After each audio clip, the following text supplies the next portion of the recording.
ദൈവനാമത്തിന് മഹത്വം ഉണ്ടാകട്ടെ. പ്രിയപ്പെട്ടവരെ, നമ്മൾ ഈ മാസത്തിൻ്റെ അവസാനത്തെ ദിവസങ്ങളും പിന്നിട്ട് പുതിയ ഒരു മാസത്തിലേക്ക് പ്രവേശിക്കുമ്പോൾ നമുക്ക് ദൈവസന്നിധിയിൽ നമ്മളെ തന്നെ സമർപ്പിക്കുകയും ദൈവം നമ്മളെ നടത്തുന്ന വിധങ്ങൾക്കായിട്ട് നന്ദിയുള്ളവരായിട്ടായിരിക്കുകയും ചെയ്യും. നമുക്ക് കരങ്ങൾ ഉയർത്തി ദൈവത്തെ സ്തുതിക്കാം. Hallelujah, hallelujah, hallelujah.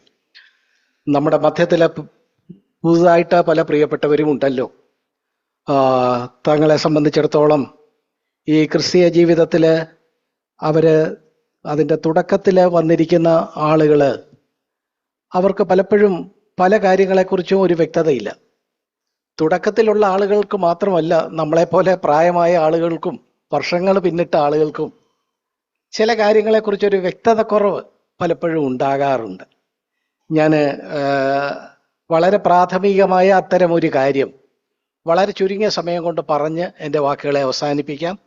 നമ്മുടെ ചിന്തയ്ക്കായിട്ട് 78-ാമത്തെ സങ്കീർത്തനം അതിൻ്റെ 21-ഉം 22-ഉം വാക്യങ്ങൾ നമ്മൾ നോക്കുമ്പോൾ ദൈവം ഇസ്രായേലിനോട് കോപിച്ചതിനെ കുറിച്ചാണ് പറയുന്നത്. ദൈവം എന്ത് ചെയ്തു? യഹോവ എന്ത് ചെയ്തു? ഇസ്രായേലിനോട് കോപിച്ചു.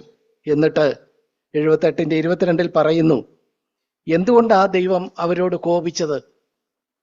അതിന് കാരണം അവർ ദൈവത്തിൽ വിശ്വസിക്കുകയും അവന്റെ രക്ഷയിൽ ആശ്രയിക്കുകയും ചെയ്യായികയാൽ തന്നെ. എന്താ കാരണം? ദൈവത്തിൽ വിശ്വസിക്കുകയും അവന്റെ രക്ഷയിൽ ആശ്രയിക്കുകയും ചെയ്യായികയാൽ തന്നെ. ഇവിടെ കണ്ടോ, രണ്ട് വാക്കുകൾ നമ്മൾ ശ്രദ്ധിക്കുക. ഒന്ന് വിശ്വസിക്കുക, രണ്ട് ആശ്രയിക്കുക. പലപ്പോഴും നമ്മൾ വിശ്വസിക്കുകയും ആശ്രയിക്കുകയും, വിശ്വാസം എന്ന് പറയുമ്പോൾ നമ്മൾ ബിലീവ്, അതുപോലെ ആശ്രയം, ട്രസ്റ്റ്, ഇത് രണ്ടും ഒരേ കാര്യമായിട്ടാണ് നമ്മൾ ചിന്തിക്കാറുള്ളത്. നമ്മൾ വിശ്വസിക്കുന്നു, ദൈവത്തിൽ ആശ്രയിക്കുന്നു.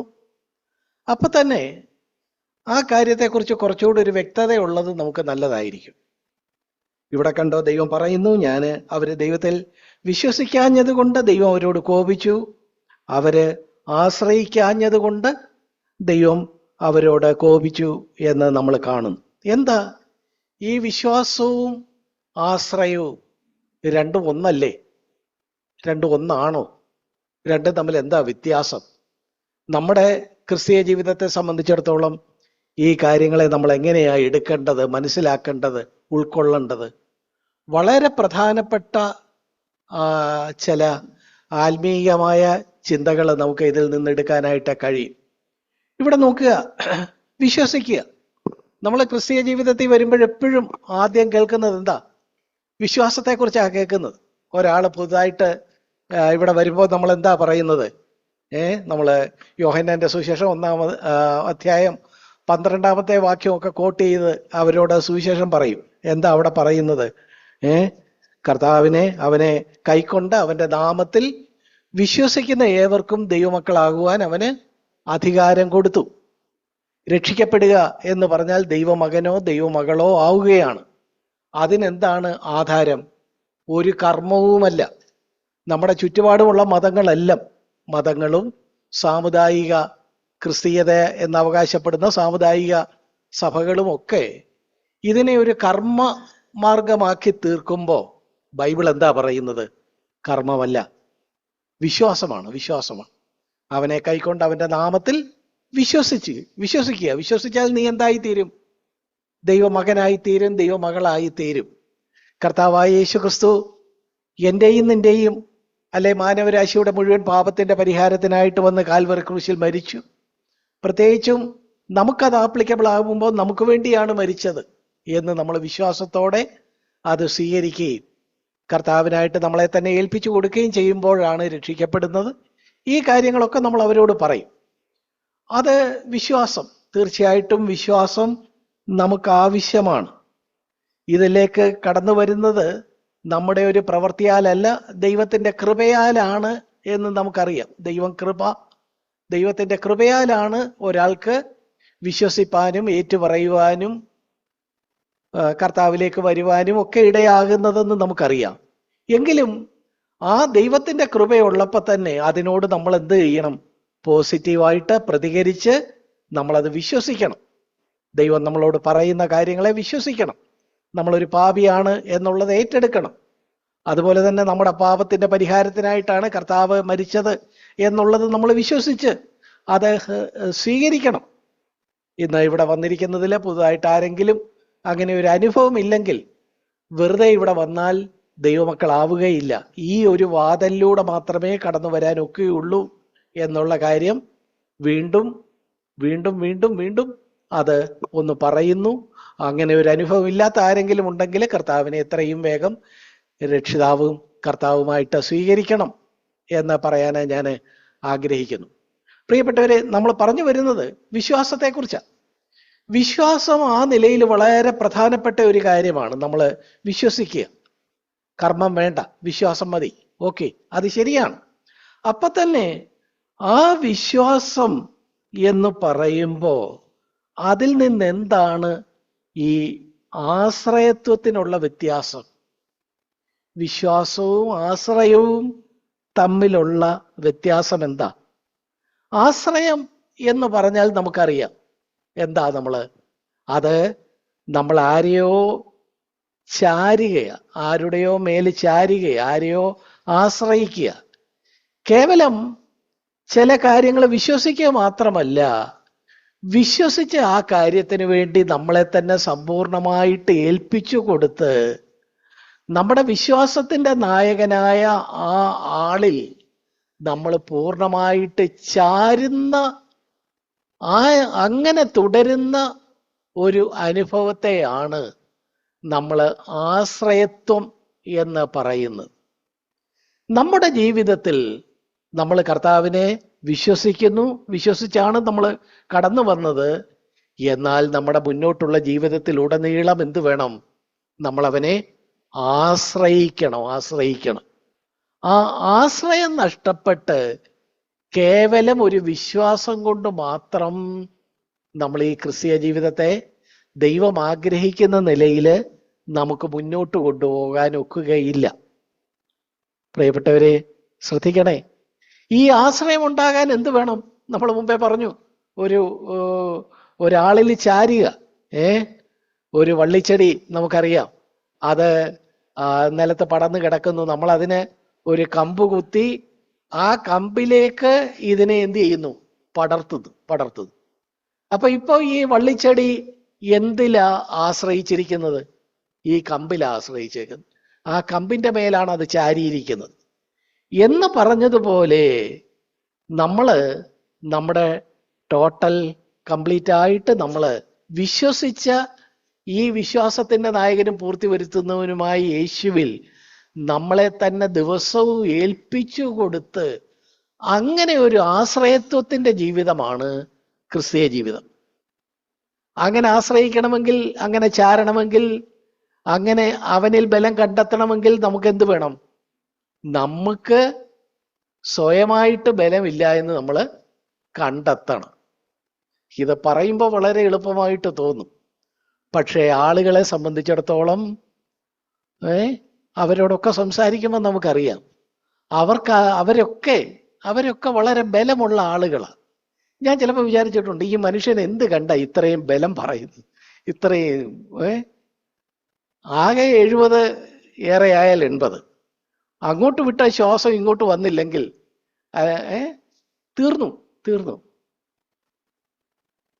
ഇന്ന് രാവിലെ ഒരു സഹോദരൻ എന്നെ വിളിച്ച് പറയായിരുന്നു. ഇന്നലെ ഞാൻ അദ്ദേഹത്തിന്റെ വീട്ടിൽ പോയി. ഞങ്ങളൊരു തൊട്ടടുത്തുള്ള ഒരാളെ കുറിച്ച് സംസാരിച്ചു. ഇന്ന് രാവിലെ ആ സഹോദരൻ വിളിച്ച് പറയായിരുന്നു, ഇന്ന് രാവിലെ അദ്ദേഹം പെട്ടെന്ന് കടന്നുപോയി. നോക്കുക, നമ്മുടെ ആയുസ് വളരെ നശ്വരമാണ്, വളരെ നിസ്സാരമാണ്. അങ്ങനെയാണ് മനുഷ്യൻ. ആ മനുഷ്യനെ പക്ഷേ നമ്മൾ സംസാരിക്കുമ്പോൾ പലരും അവർക്ക് പല കാര്യങ്ങളെക്കുറിച്ച് അഭിപ്രായങ്ങളുണ്ട്, ചില ചിന്തകളുണ്ട്, ചില തീരുമാനങ്ങളുണ്ട്. അത് വള്ളിപുള്ളി അങ്ങോട്ടോ ഇങ്ങോട്ടോ മാറാനൊന്നും അവർ തയ്യാറില്ല.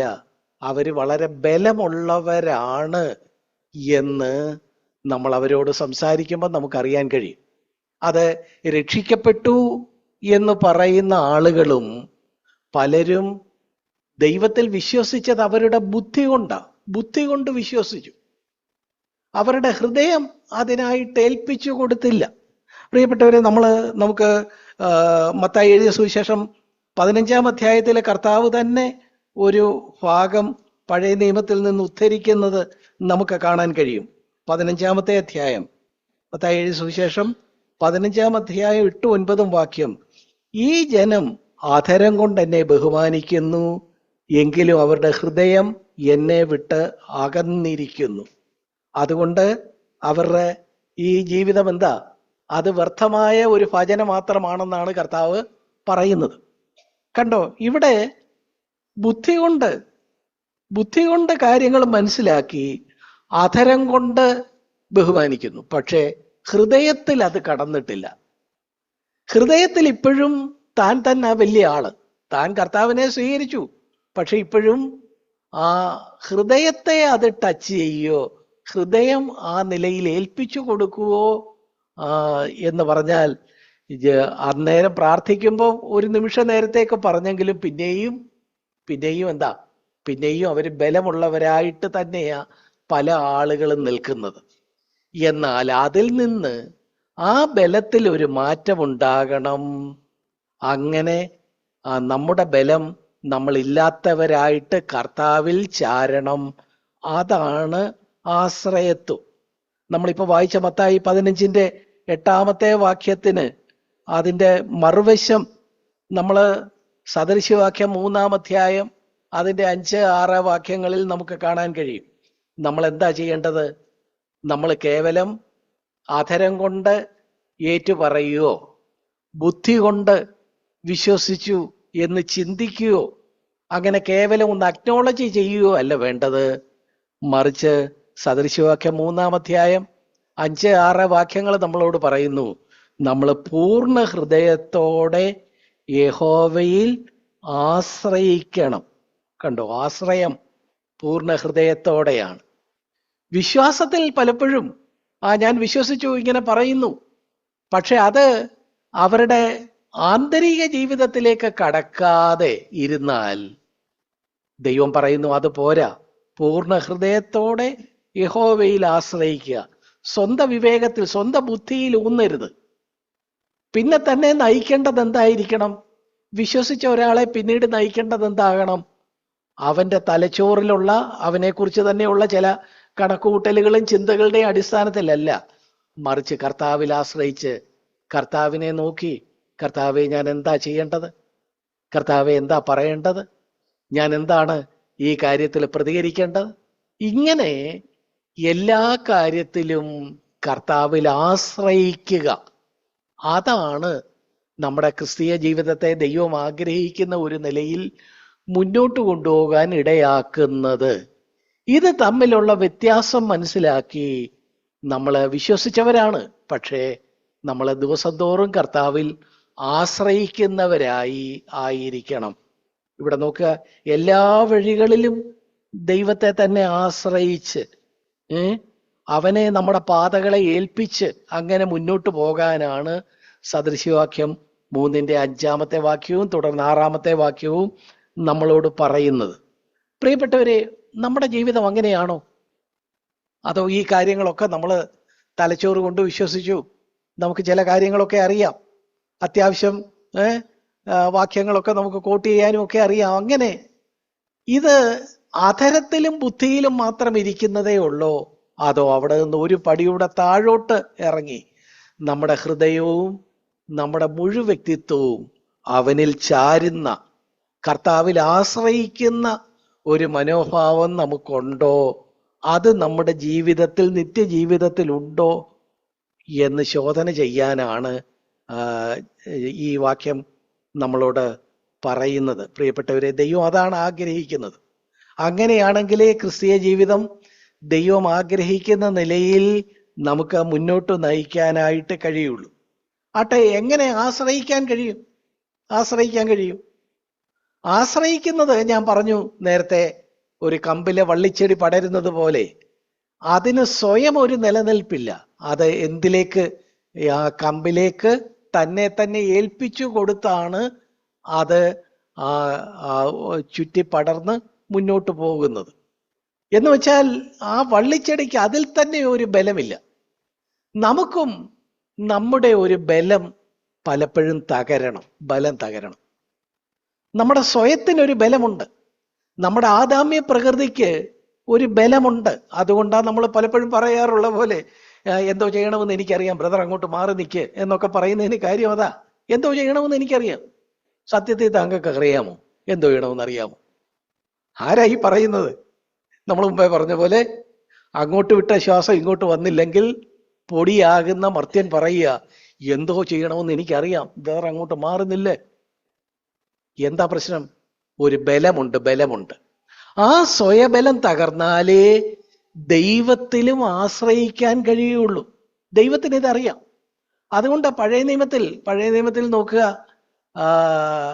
ദൈവത്തെ യഥാർത്ഥത്തിൽ കണ്ട ഒരാളുടെ ബലം തകർന്നു പോകും എന്ന് പഴയ നിയമത്തിൽ ആ നിലയിൽ പല ഭാഗങ്ങളിൽ പറയുന്നത് നമുക്ക് കാണാൻ കഴിയും. പുറപ്പാട് പുസ്തകം 33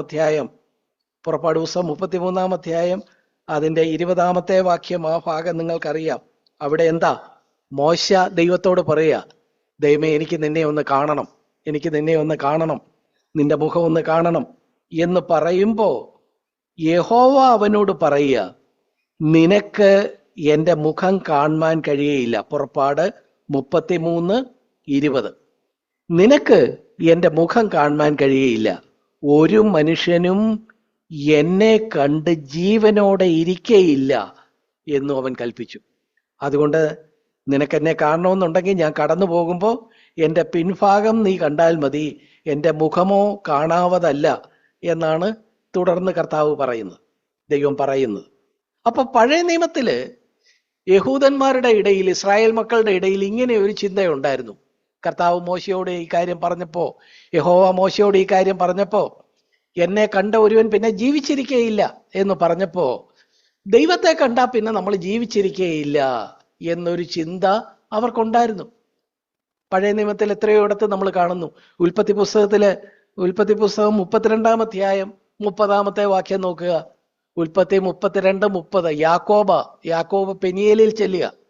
യാക്കോബ് പെനിയേലിൽ ചെല്ലുമ്പം അവിടെ വെച്ച് ദൈവത്തെ കണ്ടപ്പോൾ യാക്കോബ് എന്താ പറയുന്നത്? 32:30 യാക്കോബ് പറയുക, ഞാൻ ദൈവത്തെ മുഖാമുഖമായി കണ്ടു, എന്നിട്ടും എനിക്കിപ്പം ജീവഹാനി വന്നില്ലല്ലോ. അപ്പൊ കണ്ടാൽ ജീവഹാനി വരും.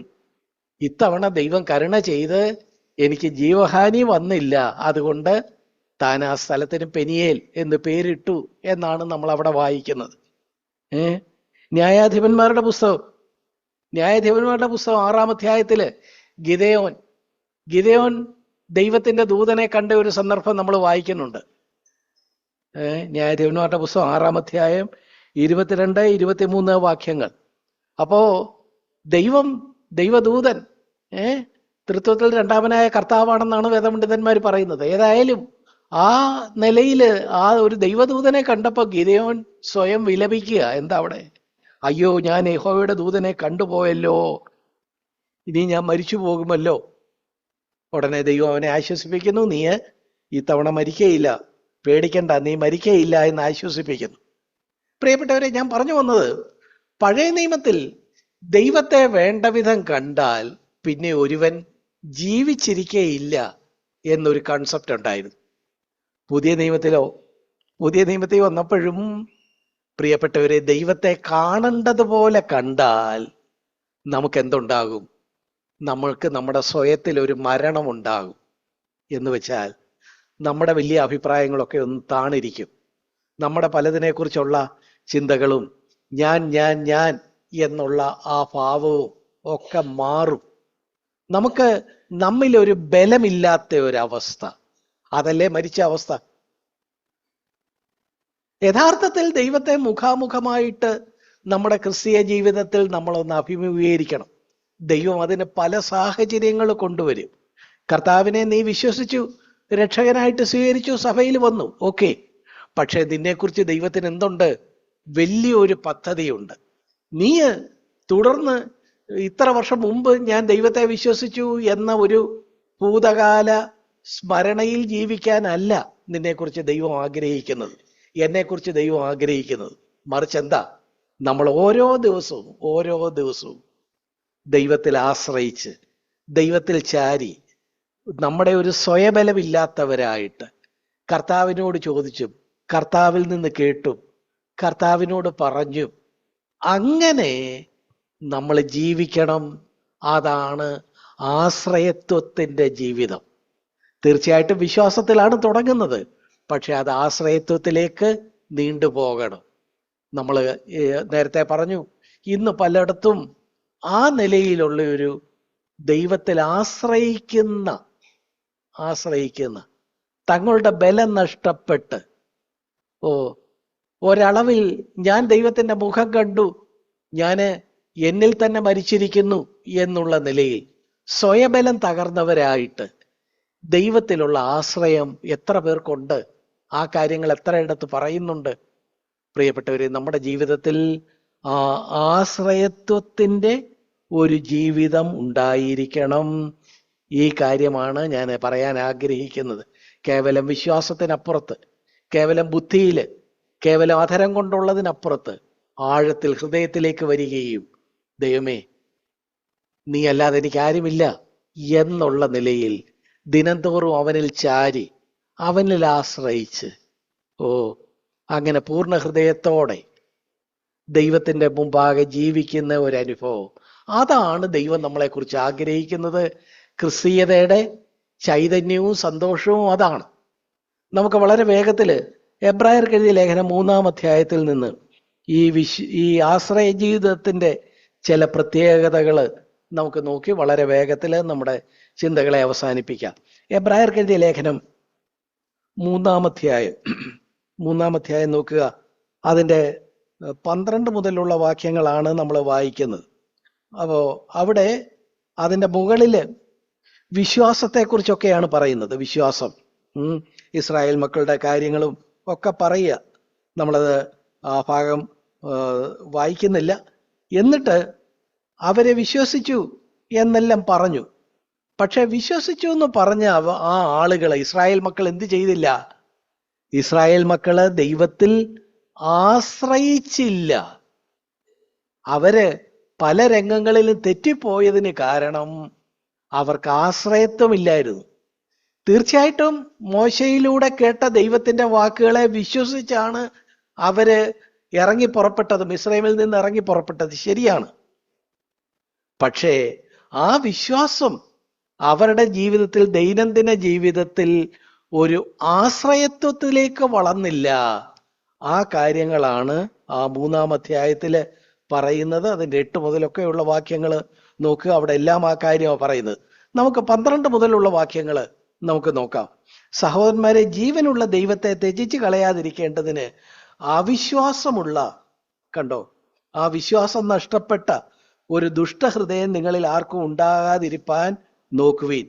നിങ്ങൾ ആരും പാപത്തിന്റെ ചതിയാൽ കഠിനപ്പെടാതിരിക്കേണ്ടതിന് ഇന്ന് എന്ന് പറയുന്നിടത്തോളം നാൾതോറും അന്യോന്യം പ്രബോധിപ്പിച്ചു കൊള്ളുവീൻ.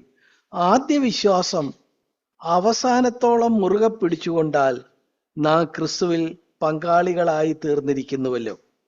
ഇന്ന് നിങ്ങൾ അവന്റെ ശബ്ദം കേൾക്കുന്നുവെങ്കിൽ മത്സരത്തിൽ എന്ന പോലെ നിങ്ങളുടെ ഹൃദയങ്ങളെ കഠിനമാക്കരുത്.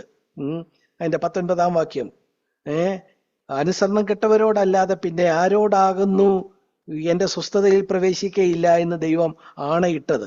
ഇങ്ങനെ അവിശ്വാസം നിമിത്തം അവർക്ക് പ്രവേശിപ്പാൻ കഴിഞ്ഞില്ല എന്ന് നാം കാണുന്നു. ഇങ്ങനെ നീണ്ടു പോവുകയാണ്.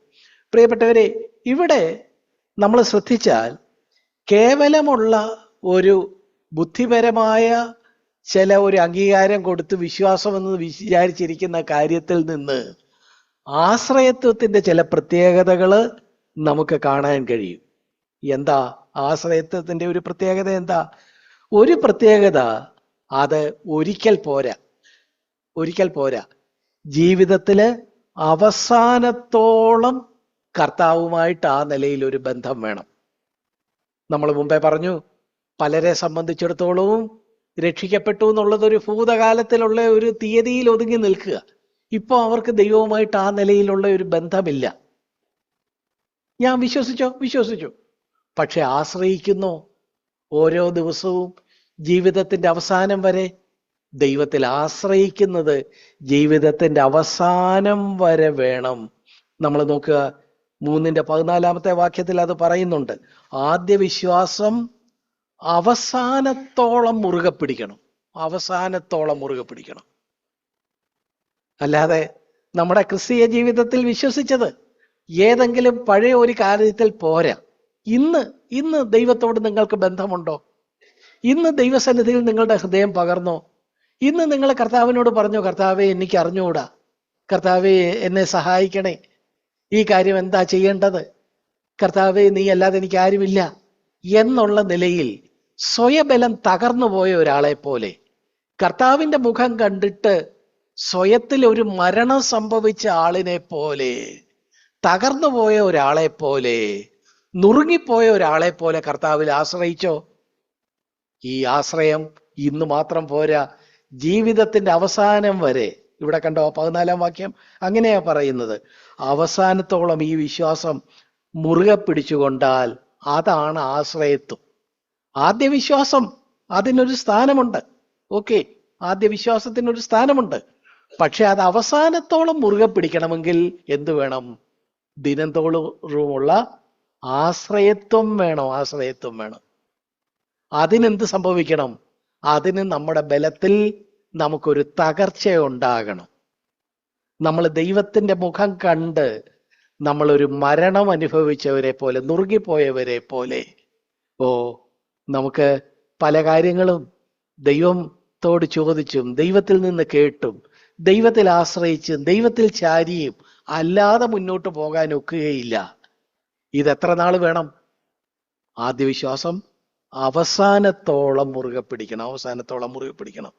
രണ്ടാമത്, ഈ നമ്മുടെ ഈ ദൈവത്തിലുള്ള ഈ ആശ്രയം, അല്ലെങ്കിൽ ദൈവത്തിലുള്ള ഈ ഡിപ്പെൻഡൻസ്, ദൈവത്തിലുള്ള ഈ ട്രസ്റ്റ്, അത് ദിനംതോറും പുതിയതായിരിക്കണം. ദിനംതോറും പുതിയതായിരിക്കണം.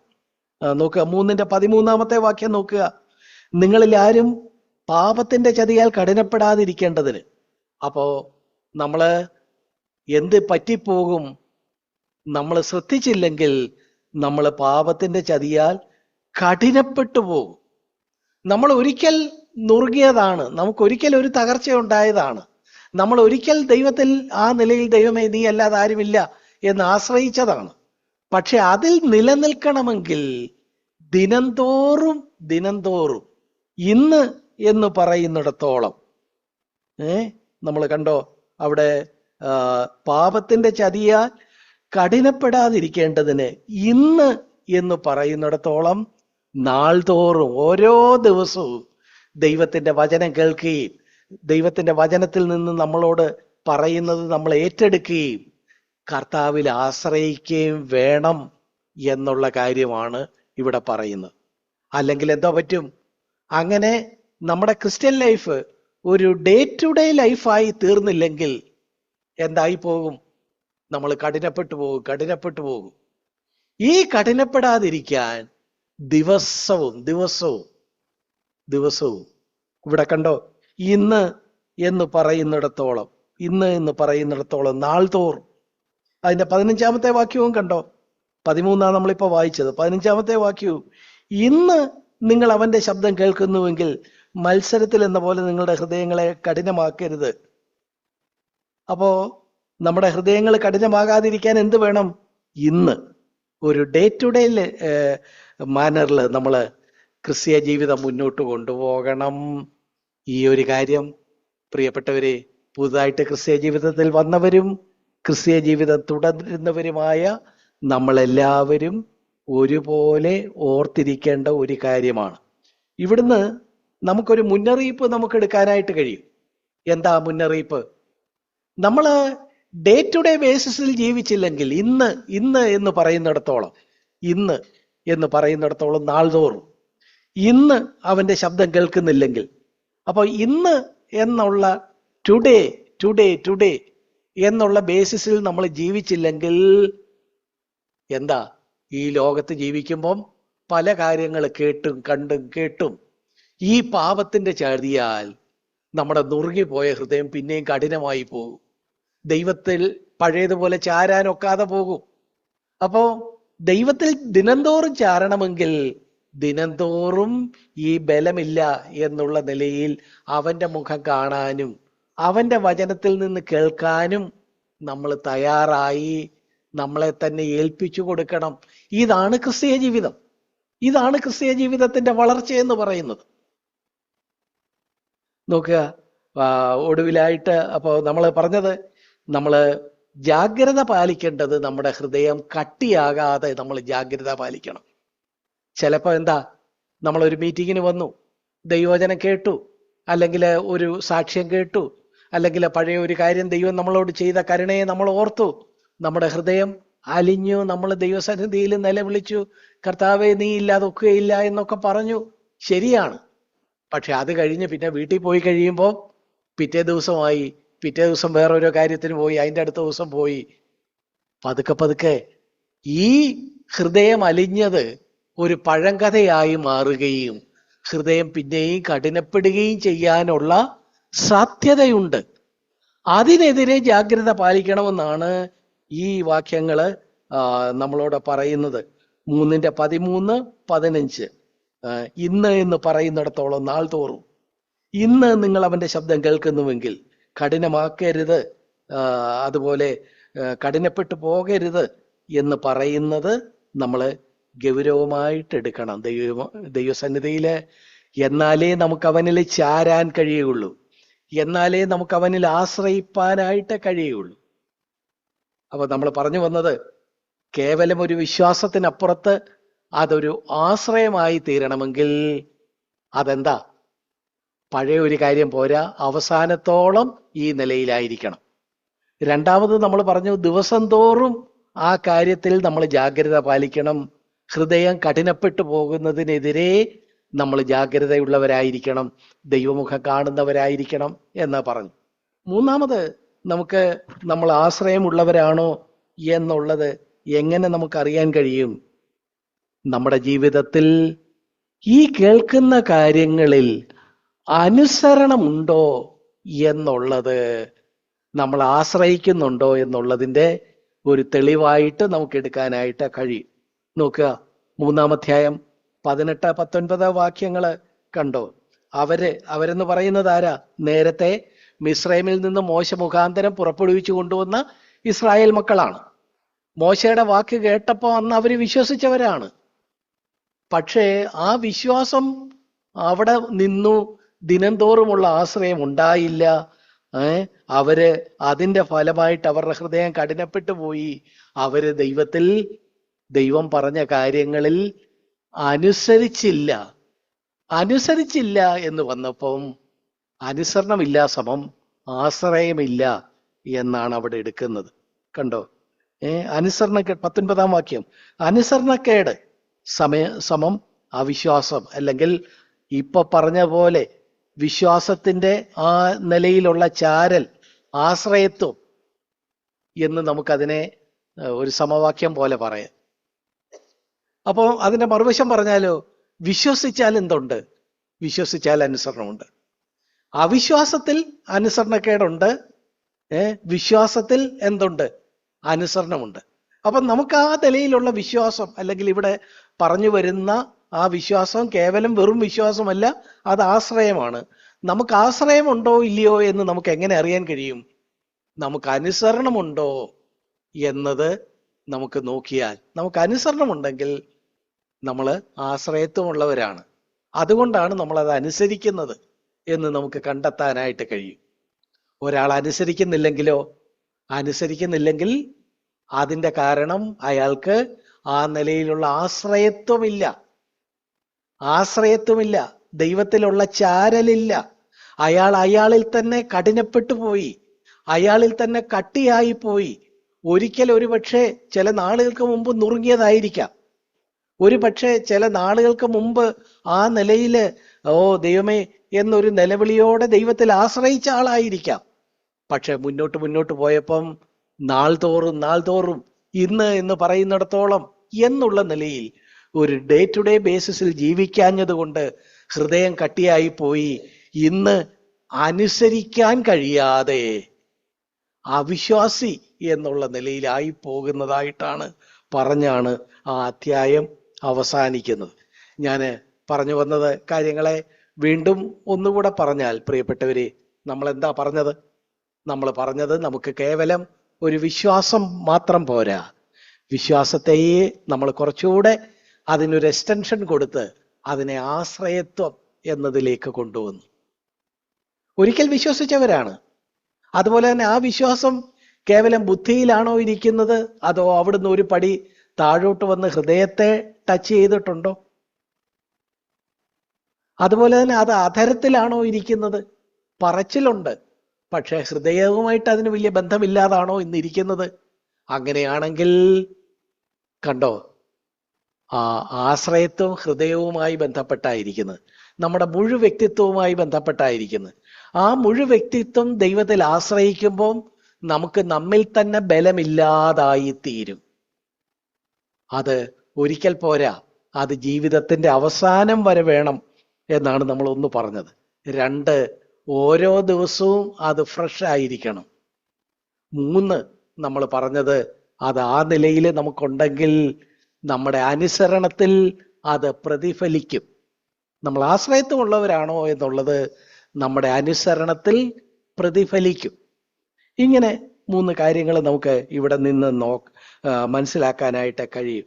പ്രിയപ്പെട്ടവരെ, ഈ നിലയിൽ ദൈവത്തില് നമുക്ക് ആശ്രയമുള്ളവരായിട്ട് നമ്മളായിരുന്നാൽ ആ ജീവിതമാണ് അനുഗ്രഹീതമായ ജീവിതം. അങ്ങനെ ആശ്രയമുള്ള ഒരാളെ ദൈവം നോക്കുമ്പം ദൈവം ആ ആളെ എങ്ങനെയാ കാണുന്നത്? തന്നെ തന്നെ പൂർണ്ണമായി വിശ്വസിച്ച് തന്നിൽ തന്നെ ആശ്രയിച്ച ഒരാളെ ദൈവം എന്ത് ചെയ്യല? അയാളെ തീർച്ചയായിട്ടും ചേർത്ത് പിടിക്കും. ആവർത്തന പുസ്തകം നോക്കുക. ആവർത്തന പുസ്തകം എത്രയോ ഇടത്ത് നമുക്ക് അങ്ങനെയുള്ള ധൈര്യം തരുന്ന, നമ്മളെ ദൈവം കരുതുമെന്ന് പറയുന്ന വാക്യങ്ങൾ നമുക്ക് കാണാനായിട്ട് കഴിയും. ആവർത്തന പുസ്തകം 31-ാം അധ്യായം 18-19 വാക്യങ്ങൾ,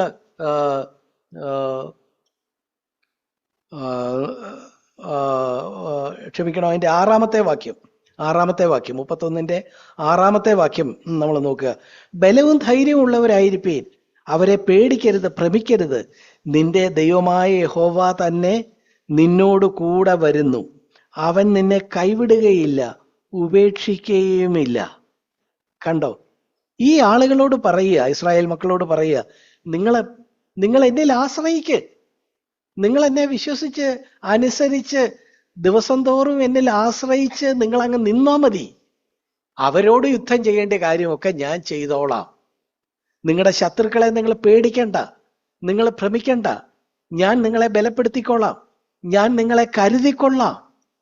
കണ്ടോ, എന്തൊരു ഉറപ്പാ ദൈവം തരുന്നത്. ദൈവത്തിൽ ആശ്രയിക്കുന്ന ഒരാളെയും ദൈവം എന്ത് ചെയ്യല?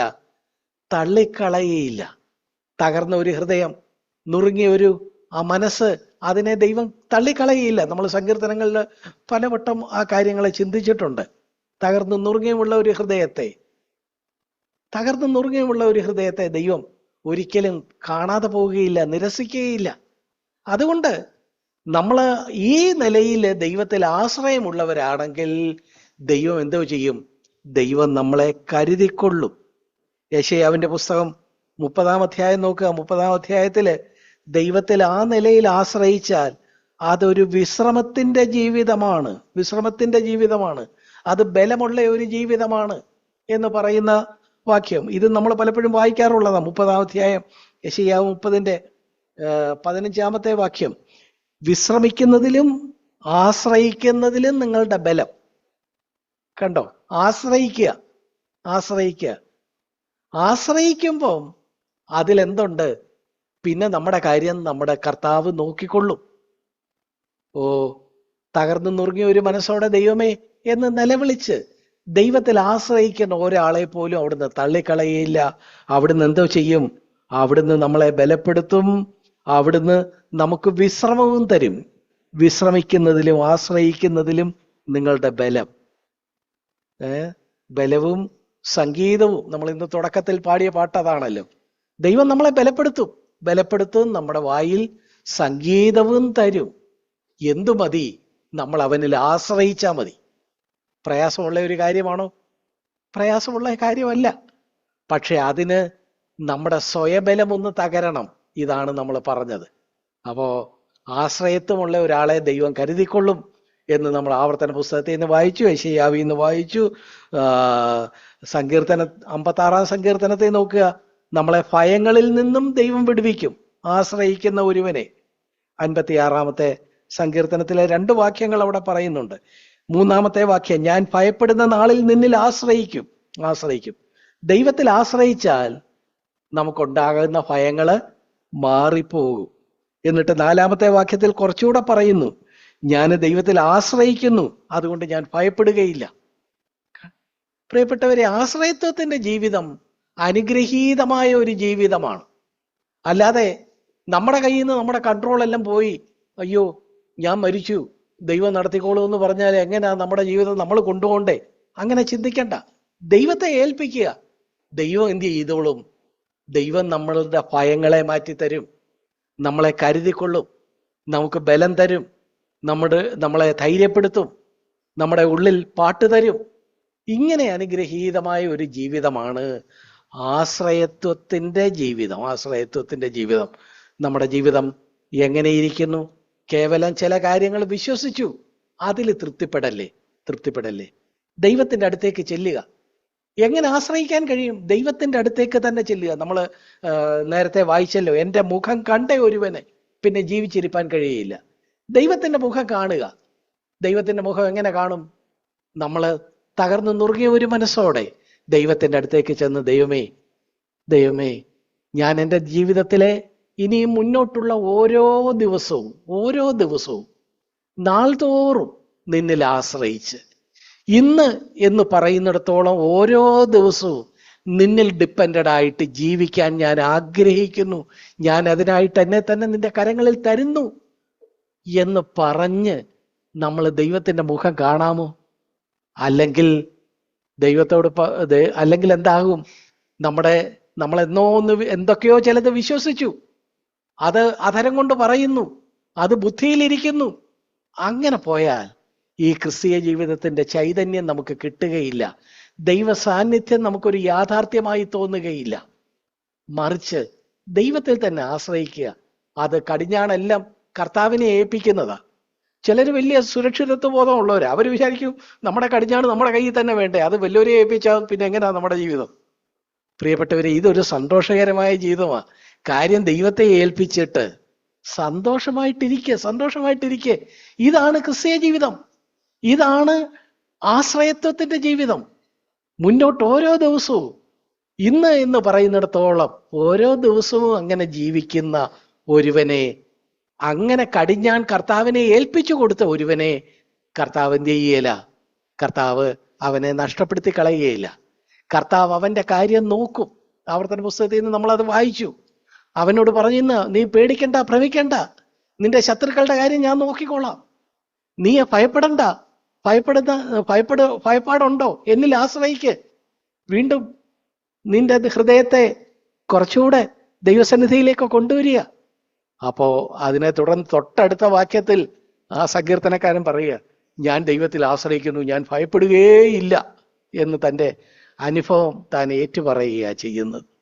അതുപോലെ തന്നെ ഒരു വിശ്രമം നമുക്ക് തരും, നമുക്കൊരു ബലമുണ്ടാകും.